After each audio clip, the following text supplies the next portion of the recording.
spots occasionally for no reason. But so a best of 5 PvP, and yeah, I'm actually kind of hyped for this. Got a couple things to say about both these players.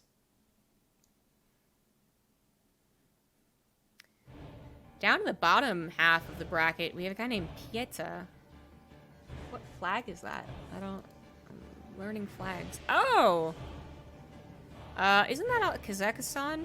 Isn't that also, Pili Pili's second, citizenship? That's interesting. Anyway, I'm just like, some guy, I don't know him, named Pieta is up against Bly, but, anyways. Kaish is waiting to face Acheron or DNS. I'd be surprised if Kaish won out that spot. A couple of the qualifying matches looking a little more easier to call than others. But I think this one will actually be more difficult to call. Let's do the introductions. In the bottom left of Ice and Chrome, it is the blue Protoss Spatz. And in the top right says the red Protoss, he is Harstem, so we have ourselves a good old-fashioned PvP. Yeah, I think it's gonna be closely matched. Harstem, you never don't talk about Harstem. Even if Harstem doesn't have very good results, you don't say, you know, whatever, I don't care. First of all, he's a very, very awesome dude in general. Second of all, he's got this lovely following, he's got this lovely YouTube. He's got the star power. Star power. Third of all, you don't not talk about Team Liquid players. They certainly have a magic to them. And fourth of all, he never stops practicing. This guy actually, I mean, even if he's making 1 billion YouTube videos a day, apparently also is still grinding that ladder. So you never don't talk about him. But I don't consider him someone I would always say is a shoo-in.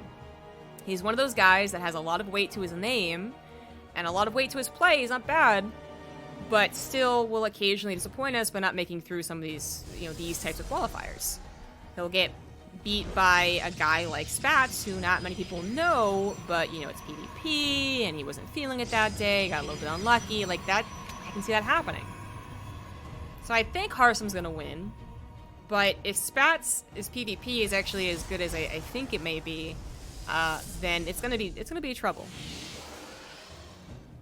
But you know what happens? You say trap versus deer, it should be 50-50, and then they each 3-0 each other. 3-0 one day for one person, next day 3-0 the other way, right? PvP, right? So, I don't know who's going to win this one, but while Harstem is certainly what everyone is hoping is going to win. Sorry, Spatz, I think that's the truth, and he would also acknowledge it. Spatz is actually really cool. He's had some pretty good PvZ in the past. That's where I first got introduced to him. Thank you for appeasing the overnight. He's got some very sharp timings in that PvZ. A bit of ruthlessness that does well with the Protoss race. And I think his PvP, like many other Protosses, is constantly being tested in the European qualifiers. There's just so many good Protosses in Europe. So it's kind of like the Terran in Korea effect, where like, well, technically everyone's TVT is like pretty good because they get so much practice, but there are obviously people who are better.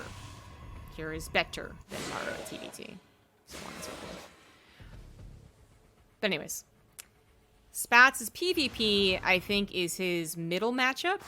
I'm still more impressed with his PvZ, less impressed with his PvT, and I think PvP is in the middle. For Harstem, I think PvT is his worst as well. And I'm not sure where his PvP is. It just seems like such a crapshoot when you look at the amount of Protosses and whether they're going to win their PvPs. So far, so good for our boy Harstem, though. The Adept opener of Spatz is not working out very well. You want to dedicate to 8 Adepts. You can bust through a wall. You can bust through a shield battery very quickly with that. You can tackle some of the greedier Protosses who don't build the 5th and 6th units. In this case, Harstem has already taken out 2 of those Adepts, though, to take away some of their firepower, and has been really on top of building the block. Now, 6 Adepts can still kill a shield battery fast enough to eventually force their way through, but it wouldn't be a very good use of the Adepts. I'm surprised not going after that last sentry. Really surprised. What? I'm actually a little confused. Why didn't you go for the last sentry? Interesting. Huh. Someone's gonna have to tell me why he didn't go after that last sentry. I mean, I would have put up to a misclick, but his adepts lived a little while longer than that, so I don't know why. Sentry is generally just the heavy gas target. You don't really want to put another 100 gas into a sentry if you can, you know, not do it. But on top of that, that sentry is eventually going to gain energy again and have either a force field or St. Phoenix. Both of which are good things to deny. Apparently you are doing something right, 2 Captain. oracles are on the way. Now, Harstem, I got a St. Phoenix into the main and saw what it was a very late Robo Bay, I believe, because there was a Stargate. He scouted the pylon and probably said it's not going to be used because no probe was near it. And he was correct. And then Spatz was tricky, put all the attention on the adepts and snuck a Stargate out there at a later time than you would expect. Now, Harstem figured this out based off of scouting in the main, but he still had to figure out what the hell it was. It could have been a Twilight Council or a Dark Shrine. There was 2 oracles already prepared. However, the Stalker's a little bit too close. Nearly don't get that oracle. 6 probes go down, but no shield better than main means a couple more will, despite the kill on the second oracle. 8 more probes. Okay, so 8 probes go down in total. Not 8 more. 8 probes go down. Oracle lives. I mean, if he forces a shield battery, that's, you know, okay, that's also something. But Spatz's gambit here doesn't work out as much as he wanted because, well, the oracles don't look that bad. The oracles didn't do so poorly. The adepts in the early game really didn't seem to do what they wanted to. That was a lot of resources to invest into those adepts. I mean, really, the only reason resources lost looks good is because the oracles literally just got 8 more probes, so. I still think it's a questionable start for Harstem. I know some people will point out the supplies, though, right now. Sorry, it's a questionable start for Spatz. I don't know why I said Harstem. It's a questionable start for Spatz. The supplies might not look that bad. In fact, actually look favorable for a Blue Protoss. But, ooh, he's gonna get it. Yeah. Anyways. But that is because Harstem got a faster 3rd Nexus and has invested into some, I think, more expensive units, basically. Like, he's gotten up to Stalkers with Blink already, with +1 well on the way. He's already done a lot of investing, and soon his supply should reflect that. Because Spatz ain't gonna be able to kill him before it does. Thank you very much to Latch. Oh no. Latch and Kiefer for the Prime sub, and then Hurt One for the 200 bits, and Nam Liam for the 3-month resub. Thank you.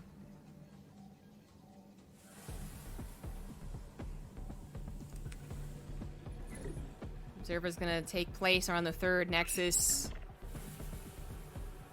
I was looking for the army, I think, and then realized, okay, wait, where's the army? He's gonna have to defend. Like I said, I literally just said before the shoutouts that I don't think Spatz can kill Harstem before his investments pay off, and I feel very validated right now because Harstem's supply is looking better than Spatz. Spatz, I don't know how much he's really committing to this. I think given opportunity, he'll slice off a couple of units, but I don't think he's looking to win right here, right now. His +1's not quite done. He still has these number of workers, and he has a Dark Shrine on the way, but he's looking for that opportunity. Stalkers on the backside, nicely done by Harstem. That's what those Stalkers are lining up to do, either grab that Warp Prism, stop any retreat, stop any reinforcements, and this actually turned into a straight-up disaster. Spatz thought he had the opportunity, and he was wrong. He miscalculated. He didn't know there were Stalkers on the left side. And to be honest, the right side attack didn't look that great, even if he did have reinforcements. Did not look that great. Miscalculation, I think. I think stalling out, scaring Harstem a little bit was okay. But the committal there was a little bit too much. Especially with Harstem being a big baller, killing that Warp Prism. DTs might be able to save the day. No, they will not. There is an observer right over that army. GG. Harstem with a very clean game 1. Very clean. No complaints there. Identified the adept shenanigans and didn't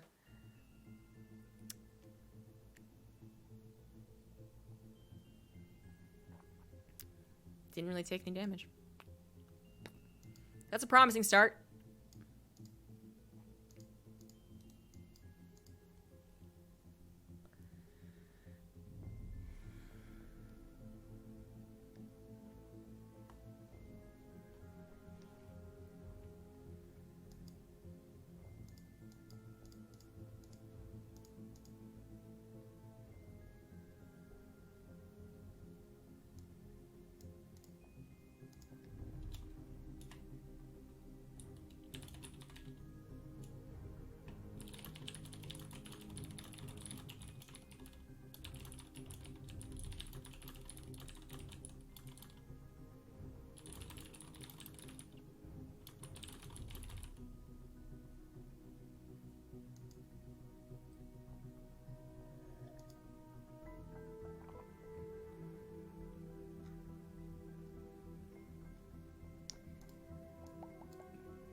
any other round of 16s prepared while I was in there. This is actually a shorter European broadcast than I thought it would be. The North American one is kind of almost comically short, like 2.5 hours. The European one is usually like an hour longer, hour and a half longer. So, how long have I been live? There it is. Still getting used to my new interface. Yeah, this one's also going to be around 2.5, 3 hours. Maybe longer. I mean, this was one of the quickest round of 16s, but I don't know. It's kind of catching up. Actually, no, I'm right. This is actually just one of the faster European ones. I mean, I was trying to remember something from like a month or 2 months ago, the last set of qualifiers that happened, but I could have sworn the European one was, as I said, about an hour longer. Oh well, could be a quick broadcast. In the top left of Death Aura, down 1, he is Spatz. And in the bottom right as the red Protoss, he is Harstem.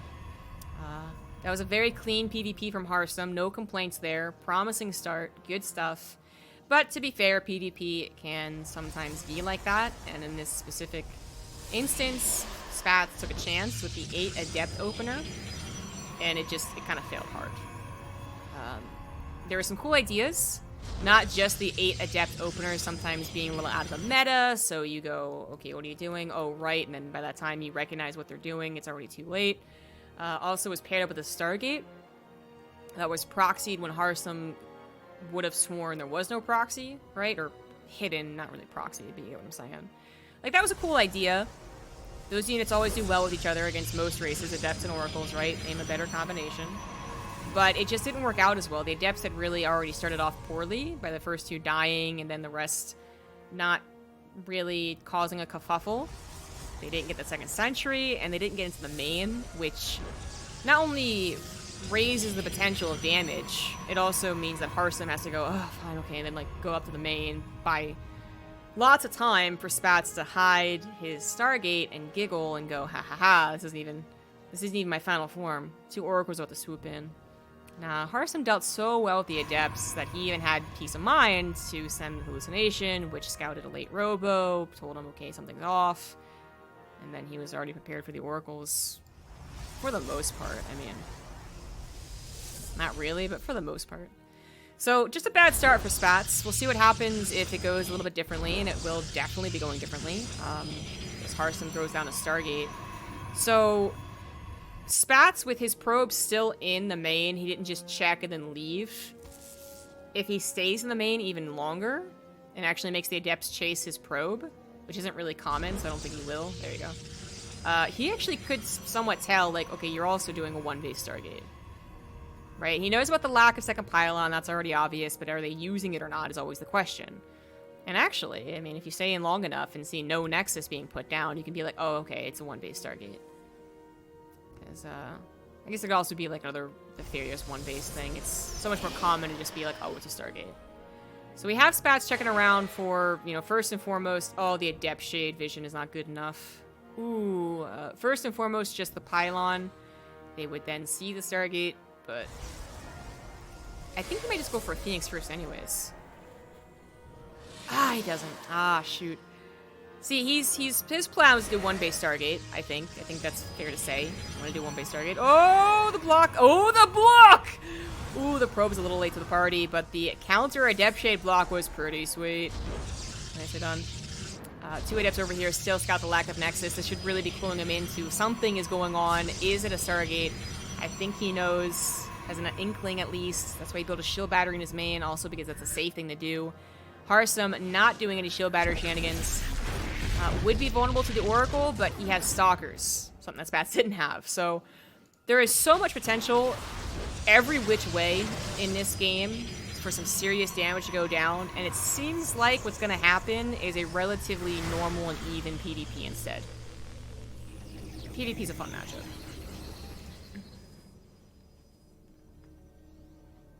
Now, also what's funny is that Spatz knows, Harstem knows that he has gone for a Stargate. So Spatz might be afraid that a Phoenix was built from the Stargate of his opponent, and might have been a little afraid to use his Oracles. But he did just see that there was 2 oracles, so not a phoenix from Harstem. Even if it was built, it would have to fly back home because it's proxied. But both of them having 2 oracles and no phoenix, even with stalkers defending their bases, it's a little scary. Wow, recall being used in the oracles. It's a little odd. Not sure about that, but also a little scary was the adepts getting in alongside the oracle potential. Oh, you know what? I think I know why he did this. Hold on. Oracles swoop in, but the stalkers react perfectly. Only 4 probes go down. Okay, so I thought that was odd. I thought maybe it was like, oh, he just like kind of had an instant like, okay, I can't control my oracles, might as well recall them because he knew he was about to be attacked. But actually, I think what he did it for was that he wanted to kill the adepts as fast as possible. He immediately thought about using his own oracles to kill the adepts that were threatening his front door. Very quick thinking from Harstem there. Nicely done. So then his stalkers, which not only struggle to kill adepts because they're a little tanky, could also just entirely focus on the oracles. So very nicely done. Harstem actually playing some fantastic PvP right now. Spatz is throwing a lot of things that can mess up the best players at him, and then it's a road to recovery. And instead, Harstem isn't even getting injured. He's supposed to break his leg, instead it kind of just like stubbed his pinky toe, and he's like, nah, I'm okay. Even the adepts of Harstem getting into the main base probably shouldn't do a lot of damage, especially because they're being not even controlled. It's actually a bit of a fake out anyways. 7 probes go down, more so in the natural. Adepts in the main cleaned up. Still kind of just amazed at the Oracle callback. Like, it was such an instantaneous, response. It was like a reflex. I just wouldn't have thought of that. I just wouldn't have thought of it. I would have been like, oh, my Oracles can stay put, whatever, I'll deal with this. And then, because the Pulsar Beam, the Oracle attack, doesn't actually get affected by armor or anything. It's a magic spell. It's magic. They deal with adepts very quickly, where stalkers really don't. Because adepts aren't armored. So I'm still kind of wigging out about that one. But anyways, the game goes on. Spatz is not in a good situation. He's down about 10 probes. He does have Blink. But so does Harstem. Harstem also has 2 oracles to consistently threaten... Wow, yeah. I was actually about to paint the grimmest picture for Spatz, and then try and be like, well, maybe he could do X or Y, but Spatz, I guess, also going through the same motions, being like, what do I have here? Do I have anything? And somewhat surprisingly and lamely taps out, but it makes actually a lot of sense. He could have tried all-inning with his stalkers, but he was up against literally the same composition and the same numbers. So probably wouldn't have worked.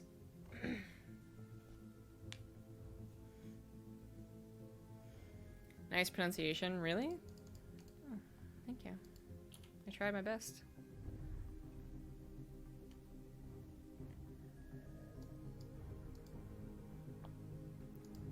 I did not take the German in high school. Not that I pronounce French much better.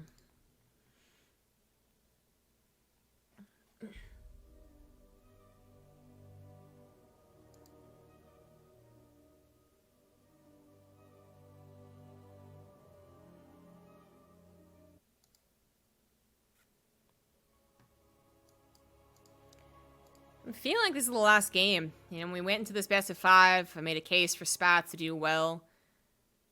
Said that, Harstem can definitely look like a guy who's supposed to win a qualifier, and then we watch his games, and it's just a little bit of unluckiness, or just facing someone whose best matchup is PvP, but his isn't, and... Well, damn if Harstem didn't just prove me a fool. I mean, it makes me look actually really silly for going on that little rant right there. Harstem is looking pretty damn amazing in PvP.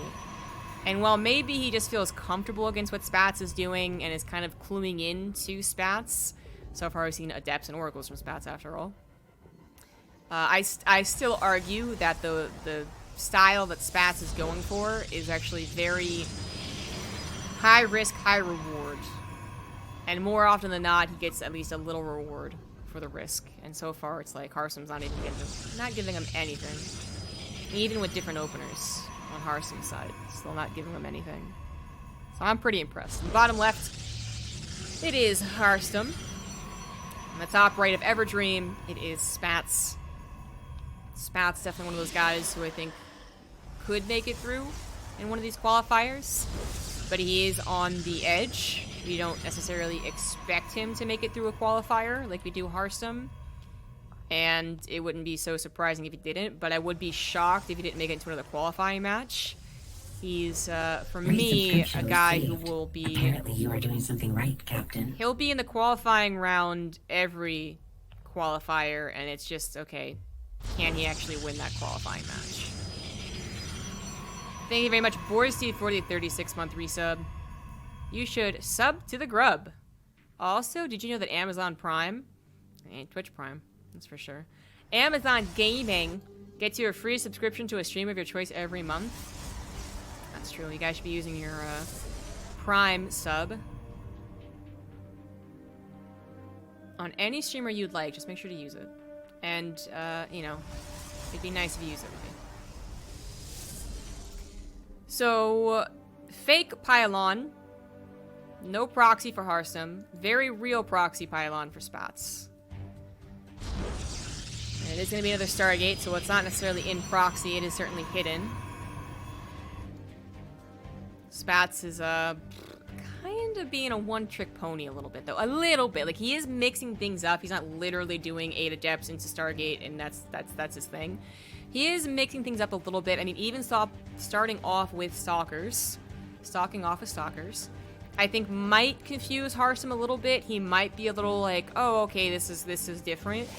But so far, Spatz has shown Stargates. And Harstem just needs, like, a glimmer, anything at all, to say, oh, it's a Stargate. I mean, seeing this probe out in the map at this time and not back at home is already, I think, like, okay, you were making something. Harstem didn't even scout? No! Oh, bollocks. Okay, so he didn't even scout Spatz to know the pylon wasn't at home. He just assumed it would be proxied, and that is fair. Also, this probe gets in. Ah, no, and sees no building. You gotta know it's a Stargate, because he also saw a Nexus. If it wasn't a Nexus, he'd be like, oh shit, am I being 3-gated? Like, okay, you know it's a Stargate. This a little awkward, though. Harstem was so busy looking around for that Stargate, which he didn't actually find, but I think he still knows about, that he didn't have his Stalkers in a place they could retreat. It's a little bit lucky on the Adepts, to be honest. They could have shaded in farther and maybe gone after the probes or the sentries themselves, but the shade was just shy. So the Force Field was effective. Obviously, Force Fields don't actually stop shades. But they both kind of walk out of there. Spatz not losing his units. Harstem losing a single Stalker with a faster Nexus and more probes.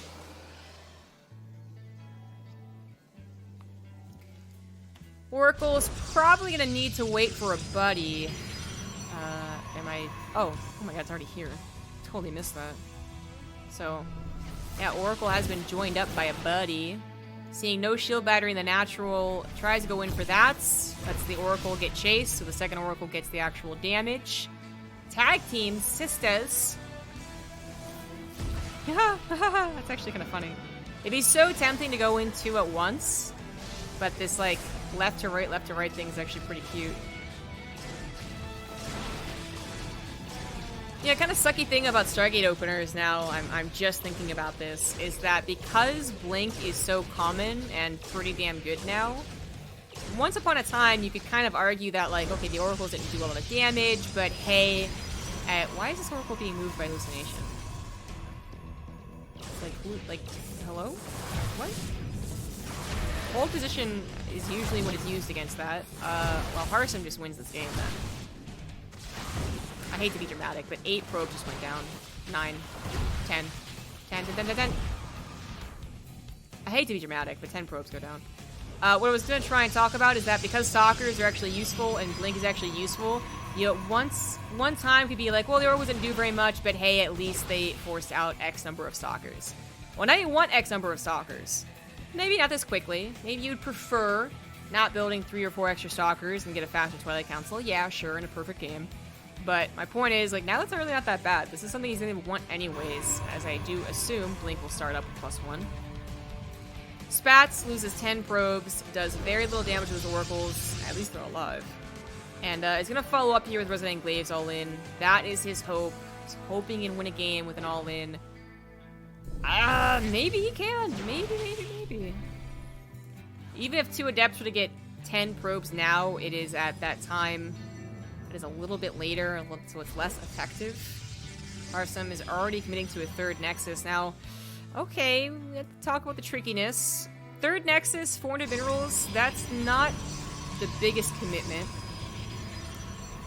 What is a scary commitment is when they also significantly delay their warp gates. So he's gonna have 6. That's an okay amount, so that's not so bad. But because Harstem didn't take any damage, and is still not taking any damage, he could afford not only his 3rd Nexus, but also some decently timed gateways, so his production is actually fine. His blink is... that's actually not too well timed. He did have to make so many stalkers, so that's something we have to consider. The oracles finally get some damage done. 8 probes go down, and if he replaces those 8 probes, he might not have enough stalker warp-ins. It looks like he realizes what's going down, though. He saw enough gateways, no gases in the natural, and I think he even might have seen the army move out that he knows he needs to be defensive. His shield batteries are already prepared. A cannon even trying to help out. A probe yet patrolling on the high ground to stop out the adepts from complicating matters. And who cares if his +1 and blink isn't done? He has a lot of units. He just straight up canceled the 3rd, so he could rebuild the probes and produce stalkers. And he still has a 7 worker lead. He has a lot of adepts, I must say, but blink is now done. So he can micro. There we go. Immortal is actually not even getting involved. It would be so helpful against the stalkers. Overcharge on that shield battery. Harstem looking to 3-0 in the qualifying match. Absolutely fantastic play. Blinks on top of that Immortal. GG. Well done. Harstem looked very good. He was like, I heard ZombieGrub was talking shit.